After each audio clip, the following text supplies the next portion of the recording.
Hello students, welcome to live science class.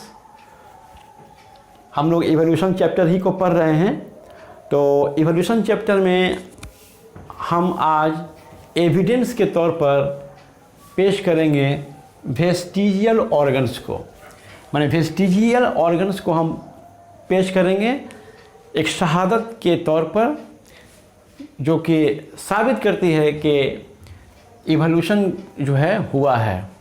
यानी कि नज़रिया इर्तिका के हक़ में जो है वेस्टिजियल ऑर्गन एक शहादत है, एक एविडेंस है, या ये एक सबूत है।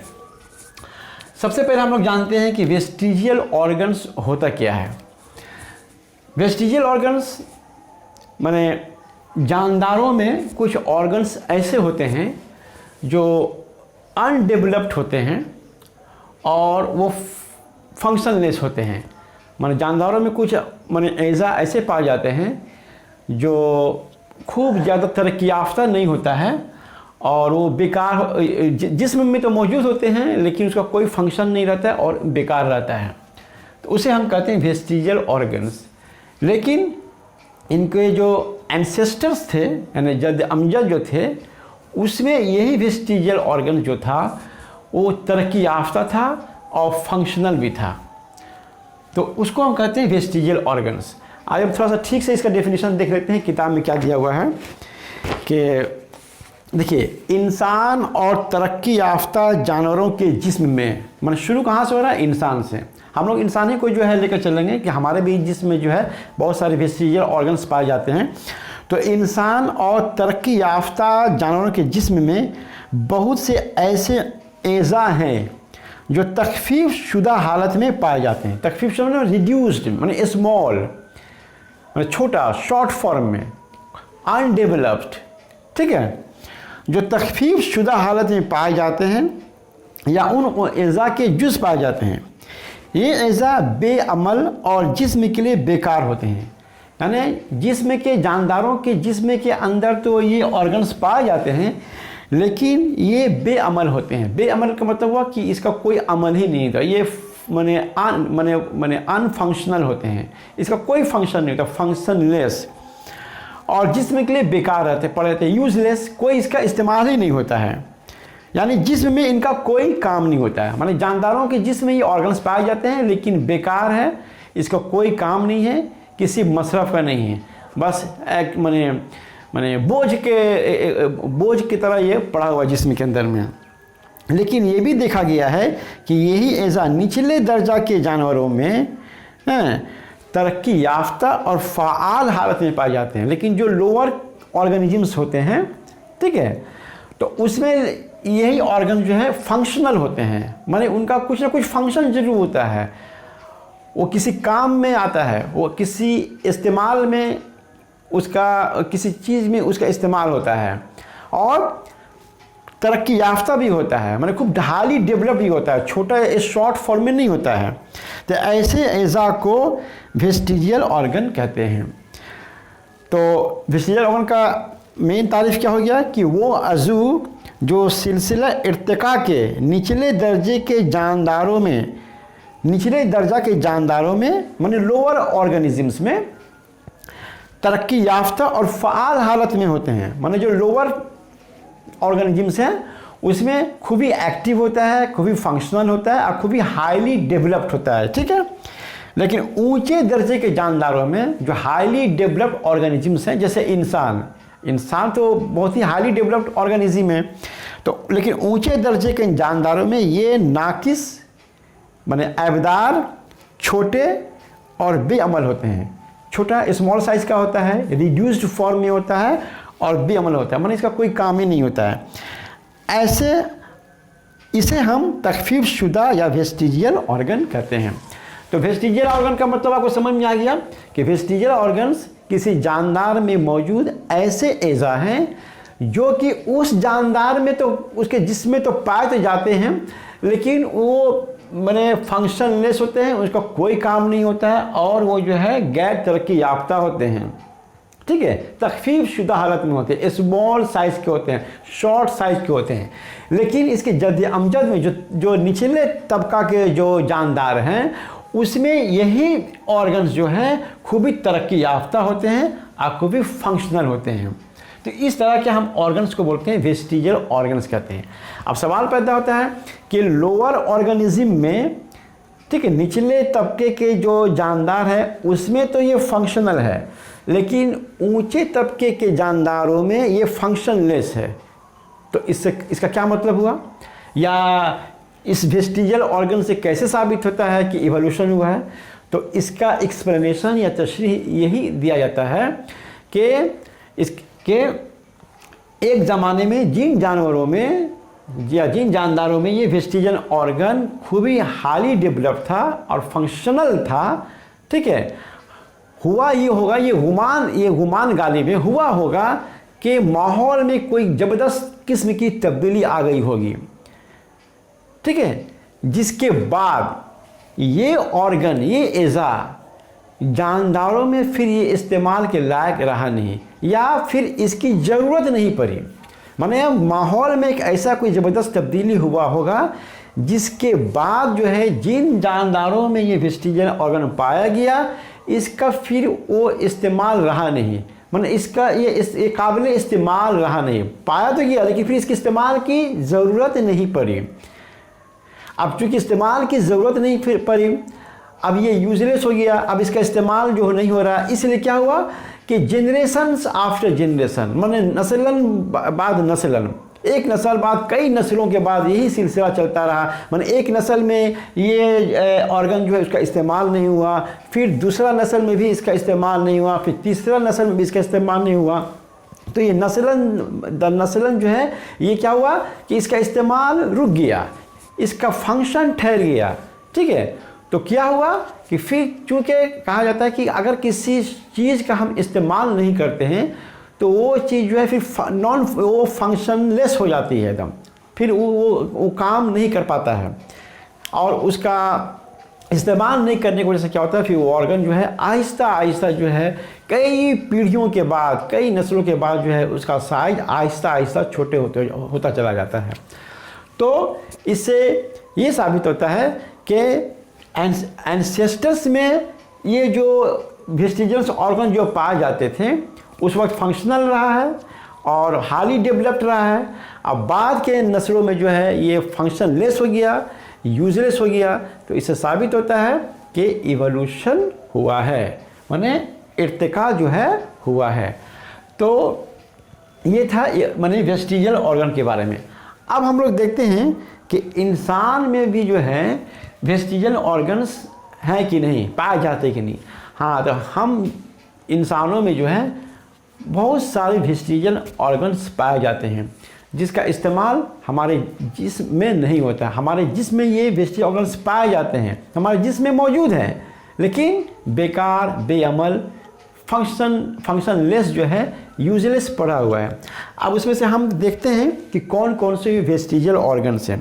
पहला जो है हम देखते हैं 1 नंबर निक्टिटेटिंग मेम्ब्रेन, निक्टिटेटिंग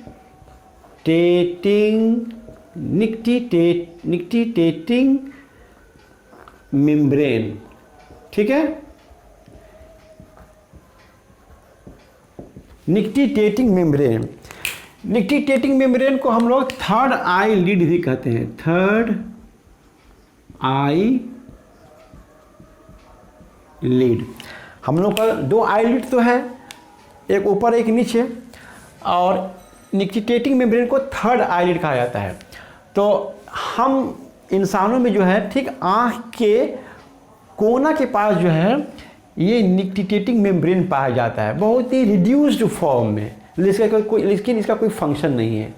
लेकिन दूसरे जो जानदार हैं, मसलन जैसे कि मछलियाँ हुआ या आपके टोड, फ्रॉग या सांप धर लीजिए, या बर्ड्स या दूसरे जो मैमल्स है जैसे घड़ियाल वगैरह हुआ, इन जानवरों में निक्टिटेटिंग मेम्ब्रेन पाया जाता है, खूब ही हाईली डेवलप्ड होता है। और इसका इस्तेमाल क्या है कि जैसे जो पानी में रहने वाले जो जानदार हैं जैसे मछलियाँ हैं, तो उसके उनमें तो ये निक्टिटेटिंग मेम्ब्रेन पाया जाता है, और वो मछलियाँ जो हैं आँख खोल कर जो है माने पानी में जो है वो स्विमिंग कर सकती है, तैर सकती है। और ये निक्टिटेटिंग मेम्ब्रेन क्या करता है, आँख को जो पानी से उसकी हिफाजत करता है।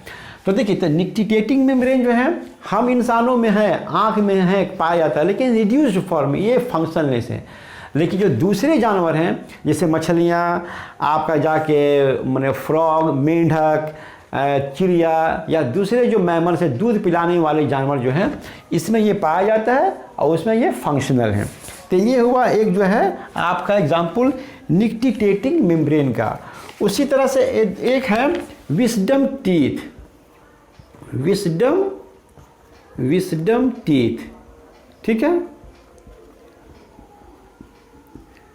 Wisdom teeth. हम लोग जानते हैं कि हम लोगों के 32 दांत होते हैं, और 32 दांत को ये नाम है कौन कौन सा, इंसाइजर, ठीक है, इंसाइजर्स, कैनाइन बोलते हैं, कैनाइन, प्रीमोलर और मोलर। ये 4 तरह के जो है दांत हम इंसानों में पाए जाते हैं। और प्रीमोलर की इंसाइजर्स 8 होते हैं, कैनाइन 4 होते हैं, और प्रीमोलर 8, और ये होते हैं 12। तो देखिए 12, 8, 16, 12, 8, 20, 4, 24, 28, 32, तो टोटल जो है 32 दांत हो गए। तो उसमें जो है एक विजडम टीथ होता है। तो विजडम टीथ दरअसल क्या है, ये मोलर है। मोलर टीथ माने जो एकदम साइड में, जिसको हम लोग चौवा बोलते हैं, जो मैंने खाने चबाने में जो है इसका जो है ये ज़्यादा इस्तेमाल होता है। तो ऊपर भी पाए जाते हैं, इधर में भी पाए जाते हैं, और यहाँ भी पाए जाते हैं मोलर, जिसको हम लोग चौवा बोलते हैं। तो उसमें भी विजडम टीथ जो है कभी कभी निकल आता है। तो विजडम टीथ जो है, जो इसको हम लोग उर्दू में बोलते हैं अकिल दांत, ठीक है। तो अकिल दांत कभी कभी किसी के मैंने मुंह में निकल आता है, तो हालांकि इसका कोई फंक्शन नहीं है, यूजलेस है, लेकिन इसके निकल जाने से क्या होता है, कभी कभी दांत में परेशानी भी होती है। क्योंकि अकिल दांत का माने जैसे दांत है, दांत का तो पोजीशन होता है, ठीक से निकल आता है दांत, इसका पोजीशन भी ठीक होता है। लेकिन अकिल दांत का अगर पोजीशन ठीक नहीं है, या अकिल दांत पूरी तरह से नहीं निकला हुआ है, कम निकला हुआ है, ठीक है, या बेतुका इसका जो है ना पोजीशन हो गया है, तो क्या होता है, फिर दांत में जो है दर्द शुरू हो जाता है। फिर इसको फिर डेंटिस्ट के पास जाने पड़ता है, और फिर विजडम टीथ को निकाल दिया जाता है। हालांकि तो विजडम टीथ जो है हमारे मुंह में पाया जाता है, लेकिन इसका कोई फंक्शन नहीं है। तो विजडम टीथ भी जो है एक वेस्टिजियल ऑर्गन के तौर पर ट्रीट किया जाता है। उसके बाद धर लीजिए जो है 3 नंबर में है वर्मीफॉर्म अपेंडिक्स। Vermiform appendix. आप लोग अपेंडिक्स का नाम सुने हैं कि अपेंडिक्स क्या होता है, ये जो हमारा जो एब्डोमेन है, एब्डोमेन के राइट साइड में, ठीक है, लीवर के नीचे, ठीक एकदम लोअर एब्डोमेन जहाँ पर है, वहाँ पर जो है कभी कभी आप सुनते होंगे कि बहुत दर्द हो गया, तो डॉक्टर बोलता है कि अपेंडिसाइटिस हुआ है। मैंने अपेंडिक्स जो है क्या हुआ, अपेंडिक्स जो है में इसमें इन्फेक्शन हो गया है। तो वर्मीफॉर्म अपेंडिक्स, देखिए हमारे पेट में जो है लार्ज इंटेस्टाइन होता है, लार्ज इंटेस्टाइन, इस तरह से हम डायग्राम तो नहीं बना पाए ठीक से, लेकिन इस तरह से लार्ज इंटेस्टाइन होता है, और फिर यहाँ पर स्मॉल इंटेस्टाइन, इस तरह से स्मॉल इंटेस्टाइन होता है, और ठीक यहाँ पर जो है ये आपका सीकम होता है, सीकम, और यहाँ से जो है ये होता है वर्मीफॉर्म अपेंडिक्स। तो वर्मीफॉर्म अपेंडिक्स जो है ये देखिए ये है लार्ज इंटेस्टाइन। हमारे एब्डोमेन में अतड़िया जो होती है, तो अतड़िया में ये लार्ज इंटेस्टाइन है, ये इस तरह से वर्टिकल, ये हो गया आपका ये आपका हो गया वर्टिकल, हॉरिजॉन्टल, और फिर हो गया मैंने ये वो डाउनवर्ड हो गया। इसको हम लोग बोलते हैं असेंडिंग कोलन, इसको बोलते हैं आपको माने ट्रांसवर्स कोलन, और इसको बोलते हैं डिसेंडिंग कोलन, ठीक है। लेकिन ये वाला जो पूरा लार्ज इंटेस्टाइन है, तो लार्ज इंटेस्टाइन का जो सबसे पहला जो माने जो हिस्सा होता है, first part of large intestine जो है, उसको हम लोग बोलते हैं सीकम, ठीक है। सीकम बोलते हैं, यही से जो लार्ज इंटेस्टाइन शुरू होता है और सीकम से ही जो है ये इलियम जो है अटैच्ड रहता है। ये स्मॉल इंटेस्टाइन सीकम के जरिए जो है लार्ज इंटेस्टाइन से अटैच्ड रहता है। तो स्मॉल इंटेस्टाइन लार्ज इंटेस्टाइन के साथ सीकम के जरिए अटैच रहता है। अब इसी सीकम से जो है नीचे की तरफ जो है डाउनवर्ड जो है नीचे की तरफ जो है एक ट्यूब लाइक स्ट्रक्चर जो है हैंग करता है, झूलता है, जिसको हम लोग कहते हैं वर्मीफॉर्म अपेंडिक्स। तो ये वर्मीफॉर्म अपेंडिक्स भी जो है क्या है, एक वेस्टिजियल ऑर्गन है। इसका भी जो है कोई इस्तेमाल नहीं है हमारे जिस्म में। जब कभी अपेंडिक्स में इन्फेक्शन हो जाता है जिसको हम अपेंडिसाइटिस कहते हैं, फिर डॉक्टर जो है इस अपेंडिक्स को क्या करता है, सर्जरी के जरिए जिसको कहता है रिमूव कर देता है। तो हमने देखा कि वेस्टिजियल ऑर्गन में कौन कौन सा हुआ, nictitating membrane, wisdom teeth, vermiform appendix. उसी तरह से और भी है, जैसे कि आपका एक होता है टेल बोन या कॉक्सिक्स, कॉक्सिक्स COCCYX कॉक्सिस, इसको हम लोग टेल बोन भी कहते हैं, टेल बोन। ठीक है, हम लोग का ये जो वर्टिब्रल कॉलम है, माने पूरा ये नेक से लेकर यहाँ तक जो सीधा जो हड्डी आया है इसको वर्टिब्रल कॉलम बोलते हैं। Vertebral column COLUMN, vertebral column. तो ये वर्टिब्रल कॉलम का जो एंड पार्ट है, एकदम आखिरी जो सिरा एंड पार्ट, ठीक है, जो एंड पार्ट है, ठीक है, उसको हम लोग कहते हैं कॉक्सिक्स या टेल बोन कहते हैं। ये ठीक जो है आपका ट्रायंगुलर शेप का होता है एकदम। आप यहाँ से वर्टिब्रल आपका कॉलम है, उसको पीठ, जिसको हम लोग रीढ़ की हड्डी बोलते हैं, कि रीढ़ की हड्डी से आप अपने रीढ़ की हड्डी पर अपने हाथ को रखिए और नीचे की तरफ लेते जाइए। ठीक है, जहाँ पर ये हड्डी जाकर ख़त्म होता है, एकदम जो एंड होता है, उसी को हम लोग कहते हैं कॉक्सिक्स बोलते हैं या उसको बोलते हैं टेल बोन।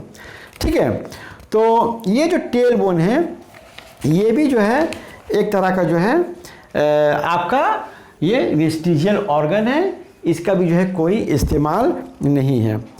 ठीक है, इसी तरह से ये हमारा जो कान है जिसको हम लोग पिन्ना बोलते हैं, ठीक है, तो इसमें जो मसल्स है, ठीक है, ये मसल जो है तो हमारे इसमें जो इसका कोई फंक्शन नहीं है, लेकिन दूसरे जानवर में क्या होता है, इस मसल्स के जरिए कान को जो है वो हिला पाता है, उसके जरिए मूवमेंट कर पाता है। जैसे देखिएगा हनुमान वगैरह का, हनुमान अपना कान को जो है हिला पाता है, लेकिन हम लोग अपने कान को जो हिला नहीं पाएंगे। तो हमारे यहाँ भी ये पिन्ना जो है ये जो है माने एक वेस्टिजियल ऑर्गन है। तो हमने क्या क्या देखा, पिन्ना, तो एक हो गया पिन्ना। ठीक है, तो हमने देखा ये आपका निक्टिटेटिंग मेम्ब्रेन, फिर हमने देखा आपका ये विजडम टीथ, हमने देखा कॉक्सिक देखा, वर्मीफॉर्म अपेंडिक्स देखा, और जो है मसल्स ऑफ पिन्ना हम लोग देखा। तो ये जो है 5 हमने आपको मिसालें दी हैं आपका वेस्टिजियल ऑर्गन्स का, जो कि हमारे ह्यूमन बॉडी में पाया जाता है, हमारे जिस्म के अंदर में मौजूद है, लेकिन ये बहुत ही रिड्यूस्ड फॉर्म में है, शॉर्ट रिड्यूस्ड फॉर्म है, शॉर्ट रिड्यूस्ड फॉर्म में है, फंक्शनलेस है, फंक्शनलेस, इसका कोई काम नहीं है, इसका कोई काम, यूं ही पड़ा हुआ है। ठीक है, लेकिन हमसे जो लोअर ऑर्गेनिजम्स हैं या हमारे जो एंसेस्टर्स थे, हमसे पहले जो एंसेस्टर थे, उसमें ये बहुत ही well developed, highly developed form में था, और ये क्या था, फंक्शनल था। तो उसमें हमारे एंसेस्टर्स में जद अमजद में ये फंक्शनल था, हमारे में क्या हो गया, अनफंक्शनल हो गया। तो इसको कैसे एक्सप्लेन किया जाता है, इसको इस तरह से एक्सप्लेन किया जाता है कि किसी भी वक्त जो है एक बहुत बड़ी तब्दीली इन्वायरमेंट में आई होगी, जिसकी वजह से क्या हुआ होगा कि ये भी इन ऑर्गन्स का इस्तेमाल जो है फिर इसकी ज़रूरत नहीं पड़ी, उस ऑर्गन में उस वक्त जिन जानदारों में ये पाया गया उसमें फिर इसके इस्तेमाल की ज़रूरत नहीं पड़ी, क्योंकि इसका इस्तेमाल रुक गया। इस्तेमाल रुकने की वजह से क्या हुआ, फिर ये आहिस्ता आहिस्ता नस्लन बाद नस्लन जो है एक नस्ल के बाद दूसरी नस्ल, दूसरा तीसरा चौथा, जो मैंने over a long period of time, many generations after क्या हुआ, इसका फंक्शनल एकदम रुक जाने से क्या हुआ कि ये इसका साइज आहिस्ता आहिस्ता जो है छोटा होता गया, लेकिन जो है वो जिस्म में पड़ा रहा। तो ये जो है वेस्टिजियल ऑर्गन जो है, ये एक शहादत के तौर पर इसको पेश किया जाता है, सबूत के तौर पर पेश किया जाता है कि इवोल्यूशन का अमल हुआ है, इवोल्यूशन होता है। लेकिन ये गालिब गुमान है, ठीक है, ये गालिब गुमान है, खूब डेफिनेटली इसको नहीं कहा जा सकता है। तो इवोल्यूशन के हक में जो है, नज़रिया इर्तिका के हक में वेस्टिजियल ऑर्गन जो है एक प्रूफ के तौर पर पेश किया जाता है कि इवोल्यूशन का अमल हुआ है। तो ये था वेस्टिजियल ऑर्गन के बारे में। हम उम्मीद करते हैं कि आज का क्लास आपको समझ में आया होगा। Thank you very much.